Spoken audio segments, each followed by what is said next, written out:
1월 11일 목요일 장대해지는 하나님 나라 그 나라 통치자의 권능 마가복음 4장 30절에서 41절까지 또 이르시되 우리가 하나님의 나라를 어떻게 비교하며 또 무슨 비유로 나타낼까 겨자씨 한 알과 같으니 땅에 심길 때에는 땅 위의 모든 씨보다 작은 것이로되 심긴 후에는 자라서 모든 풀보다 커지며 큰 가지를 내나니 공중의 새들이 그 그늘에 깃들일 만큼 되느니라.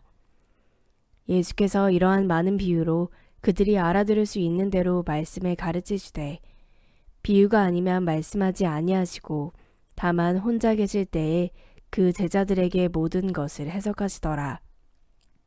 그날 저물 때에 제자들에게 이르시되 우리가 저편으로 건너가자 하시니 그들이 무리를 떠나 예수를 배에 계신 그대로 모시고 가매 다른 배들도 함께 하더니 큰 광풍이 일어나며 물결이 배에 부딪혀 들어와 배에 가득하게 되었더라.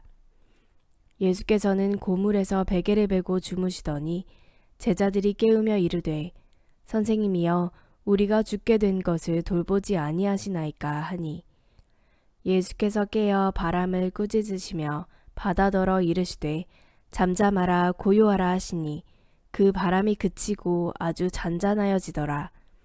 이에 제자들에게 이르시되 어찌하여 이렇게 무서워하느냐 너희가 어찌 믿음이 없느냐 하시니 그들이 심히 두려워하여 서로 말하되 그가 누구이기에 바람과 바다도 순종하는가 하였더라.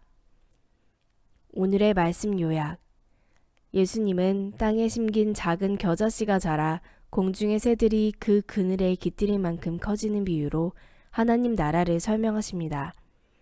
배 타고 건너편으로 가던 제자들이 광풍을 만나자 무서워하며 주무시던 예수님을 깨웁니다.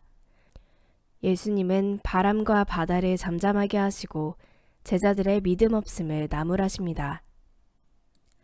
본문 해설 겨자씨 비유 4장 30절에서 32절까지 하나님 나라는 처음에는 보잘것없어 보였습니다. 첫 복음 선포 장소는 성전이 있는 예루살렘이 아닌 갈릴리였고 복음을 위해 선택된 12제자는 율법에 정통한 바리새인이나 제의법에 능숙한 사두개인, 재력과 권력을 행사하는 정치인이 아닌 어부 출신이 주류를 이루었습니다. 겨자씨는 씨들 가운데서도 아주 작은 씨입니다. 예수님은 작은 겨자씨 한 알이 심긴 후 자라서 새들이 깃들일 만큼 큰 나무가 되는 비유로 하나님 나라를 교훈하십니다. 하나님 나라의 시작은 미미하지만 결국 창대하게 될 것입니다. 예수님 말씀대로 하나님 나라는 이후 예루살렘과 유대와 사마리아를 넘어 땅끝까지 확장되어 갑니다. 작은 겨자씨가 큰 나무로 자라는 비유는 하나님 나라의 어떤 특성을 보여주나요? 영적 성장을 기대하며 진행할 주님의 일은 무엇인가요? 광풍을 잔잔하게 하심 4장 33절에서 41절까지 하나님 나라에 대한 비유를 마치신 예수님은 제자들에게 저편으로 건너가자고 하십니다. 여기서 저편은 요단강 동편에 있는 거라사를 가리킵니다. 복음이 예루살렘에 머물지 않고 확장될 것을 암시한 겨자씨 비유의 실현입니다. 저편으로 가던 중 배가 큰 광풍을 만나 침몰 직전에 이릅니다. 예수님은 광풍에도 고물에서 베개를 베고 평안히 주무십니다.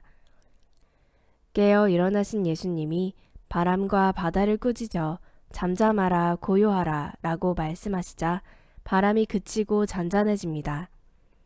창조주이신 예수님의 신적 능력이 드러나는 순간입니다. 믿음이 없어 두려워하는 제자들은 책망을 받습니다. 광풍과도 같은 두려운 상황일지라도 만물의 통치자 되시는 예수님만 믿고 의지하면 안전합니다. 예수님이 제자들을 꾸짖으신 이유는 무엇인가요?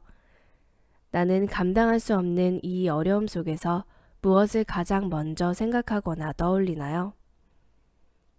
오늘의 기도. 주님, 믿음이 없어서 작은 시련에도 두려워하며 떠는 저를 긍휼히 여겨주소서. 제게 믿음을 더해 주시고 저를 통해 놀라운 하나님 나라를 이루어 가실 주님을 기대하게 하소서. 숨막히는 광풍이 불고 거센 파도가 밀려와도 주님이 함께 하시는 제 인생은 평안함을 선포합니다. 묵상 에세이 믿음의 능력 사용하기. 쉽게 풀어쓴 누가의 예수 이야기 1. 이동원. 예수님의 주권을 신뢰한다는 말은 무슨 뜻일까요? 언제 어디서나 예수님의 주님 되심을 믿고 신뢰한다는 뜻이 아니겠습니까? 그런데 어제 믿었던 그분을 오늘은 믿지 못하고 예배당에서는 믿었던 분을 회사에서는 믿지 못하며 어렸을 때 믿었던 분을 성년이 되어서는 믿지 못하기도 합니다. 이는 우리의 믿음이 일관성이 없다는 말일 것입니다. 제자들은 자신의 눈앞에서 바람과 파도가 예수님의 명령에 순종하는 것을 보았습니다. 그분이 바로 하나님이시고 메시아십니다. 그들이 기적을 목격한 것은 그때가 처음이 아니었습니다. 그런데 그들이 탄 배가 바람과 파도에 흔들리자 그들의 믿음도 같이 흔들리고 말았습니다. 그래서 주님이 물으신 것입니다. 너희가 어찌 믿음이 없느냐? 많은 노인이 스마트폰을 가지고 있으면서도 전화를 거는 것 외에 다른 기능은 몰라서 잘 사용하지 못합니다. 어느 날 제가 길을 가다가 예쁜 꽃을 발견해 이 꽃 이름이 뭐지? 라고 했더니 동행하던 직원이 제 스마트폰으로 사진을 찍고는 꽃 이름을 찾아내 주었습니다. 그날 저는 전화기의 놀라운 능력을 전혀 사용하지 못하고 있었음을 깨달았습니다. 하나님은 우리에게 믿음이라는 선물을 주셨습니다. 중요한 것은 매일 그 믿음을 사용하며 살아가는 것입니다.